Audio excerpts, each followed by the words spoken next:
Maggie came home briefly at Easter. She was shocked by how much work I was doing, and also by the state the stables and house were in. Her house, not Susan's. "I've told Mum we've got to shut up most of the rooms," she said. I'd learned that Maggie was 12 years old, top of her form in the current school, though she'd moved to a different school for older girls next year. Trying to keep on as we always have without enough staff is pointless, and Grimes must have help or he'll drop over dead. "It's not that you're not wonderful," she added, cutting off my protests, "but it's ridiculous. You'll drop dead too. She's still paying a gardener. He can help Grimes, and we'll turn the park into crops. We're supposed to be doing that anyhow." I nodded. Susan had hired the Vicar's gang of boys to dig up most of what was left of our back garden and cut out the bushes in the front. We were planting a big victory garden, potatoes and turnips and carrots, Brussels sprouts and peas. Susan had already planted lettuce seeds on the dirt covering the roof of our shelter. Jamie was agitating for chickens since eggs were getting scarce. "Most of the evacuees in town are gone," Maggie added. "Mom said so. It makes her feel she hasn't done her job properly. Do you think you'll leave?" I shook my head. "Our Mom thinks we're safer here." I'd written to Maggie several times over the winter, but not once had I been able to tell her about Mam's disappearance. I didn't want Maggie to see me as rubbish, easy to throw away. "Friday's my birthday party," I added. "Will you come to tea? We're going to pretend I'm turning 11. Maggie already knew about my real birthday and my pretend birthday, but she still looked startled. "I thought you were 11 already," she said. "You seem older than 10, even though you're small." This pleased me. "Really? Maybe you should tell Susan. Maybe we should pretend I'm 12. Maggie ignored this. "I'll be glad to come to the party. Home's dreadful. You can't imagine. I've never liked school, but now home's worse. Mom's in a funk all the time." Every time I saw Lady Thornton, she seemed in constant motion, making lists, chivying volunteers, commanding the WVS. When I said so, Maggie grimaced. Yes, that's her public face. In private, she sort of slumps, and everything about her goes slow and dull. I didn't know she'd gotten like this. When she writes me letters, they come from her public side. Jonathan had finished his pilot's training, Maggie said. He had been sent to Stratford RAF base, which was north of London somewhere. "Mom can't get past it," she said. "Her brothers died in World War I. All three of them. Pilots." I shuddered.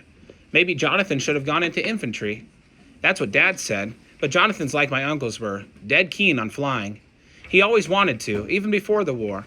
Mom told him she absolutely forbade it, but he signed up anyway. He was 21, so she couldn't stop him. "If he dies, Mum will die too," Maggie said.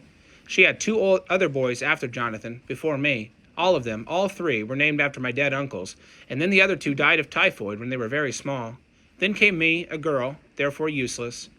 Mum's been afraid of this war since the day Jonathan was born. "I'll keep an eye on her," I said. "I'll write you if your mum, gets worse. If I can tell she's worse." Maggie nodded gratefully. "You don't know what it's like, being away from home and being so afraid." Then she gave me one of our long, serious looks. "Or maybe you do." "It's not really my birthday," I said on the morning of my celebration tea. "No," Susan agreed. "I'm not really even 11 yet. Or maybe I'm already 11. If I thought about it, this made me angry, so I mostly didn't think about it." "Those are the two choices," Susan agreed. "I could be 14. "Doubt it," Susan replied. "You'd probably have a bit of a bust if you were." This made Jamie snort milk up his nose. I laughed too, and then I started to enjoy the day. Susan had put on a cloth on the kitchen table, and wildflowers Jamie picked in a vase in the center. She had saved up enough sugar from our rations to make a little cake. We had meat paste sandwiches, cut very thin, and fresh radishes, and tiny spoonfuls of custard sauce over the slices of cake. Susan made me a new dress from one that had been Becky's, bright blue like the springtime sky. She gave me a book called The Wind in the Willows. It was an old book, the cover faded and worn. When I opened it, I saw her spidery handwriting on the flyleaf, Susan Smith, and then beneath that, in fresher ink, "To Ada, with love, April 5, 1940. With love. "It's one of my old books," Susan said, clearing her throat. "I'm sorry I couldn't find a fresh copy in the shops." I looked up. "I'd rather have this one," I said. Maggie gave me a little carved wooden pony.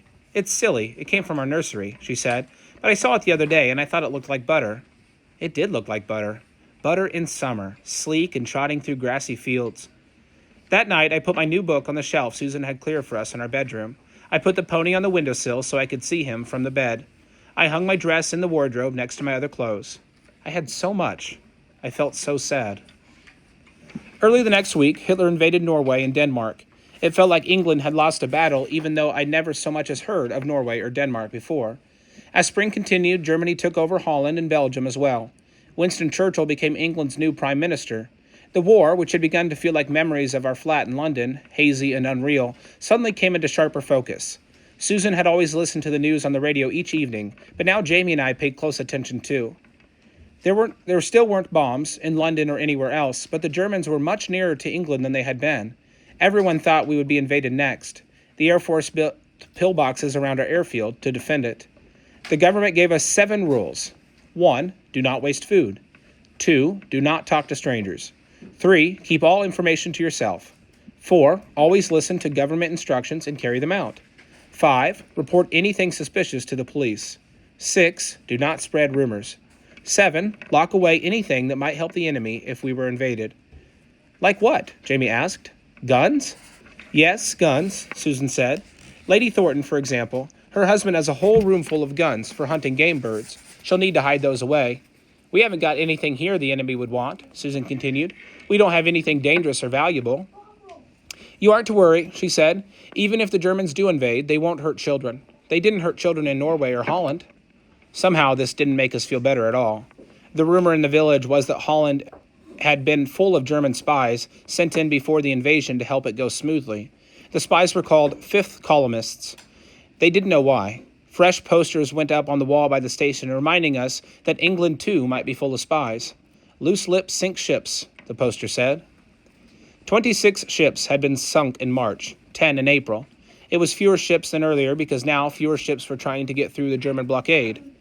Jamie started wetting the bed again. Susan marched him over to the airfield to talk to some of the soldiers, thinking they would reassure him. Instead, the men told Jamie that, of course, there were spies in England. They told him that children were often better than adults at noticing things, and that he, Jamie, needed to act like a soldier and keep a good lookout. They told him to report back at once if he discovered anything unusual. I didn't think Susan expected the RAF to turn Jamie into a snoop, but anyway, he quit wetting the bed. The government asked all the men who weren't already in the Army to become local defense volunteers. Stephen's colonel was angry that he couldn't join. A man shouldn't be useless at a time like this, he fumed. It's not your fault you can't see, I told him. We'd run into them at the library. Susan was picking out more books for me, and Stephen was looking for things to read to the colonel. What difference does that make, he said. I still hate feeling helpless. And the boy tried to join up, and they wouldn't have him either. I looked at Stephen in alarm. How old are you? I asked. 13, he said. He dropped his voice to a whisper. I didn't really try to join. I just told him I did, so he wouldn't be disappointed in me. It's nearly a full-time job taking care of him. Who does he think would queue for the groceries if I had to go off and drill? The local defense drilled with broomsticks because they didn't have rifles. Stephen said the colonel had donated his guns from when he fought the Boer War. They were 50 years old and full of rust. Useless, Stephen said, but it made him feel better. We had to queue for groceries every day now. Meat was on ration and a lot of other things were hard to find. Onions were so scarce they might as well have been solid gold. No one had realized that all England's onions were imported until they couldn't be imported anymore, and onions took a long time to grow from seed. In the middle of May, Hitler invaded France. The British Army had over 370,000 soldiers stationed there. They fought, and the French fought, but the Germans pushed them back and back. Then came June and Dunkirk. Later, people called it a miracle, but in our village, it felt like a disaster.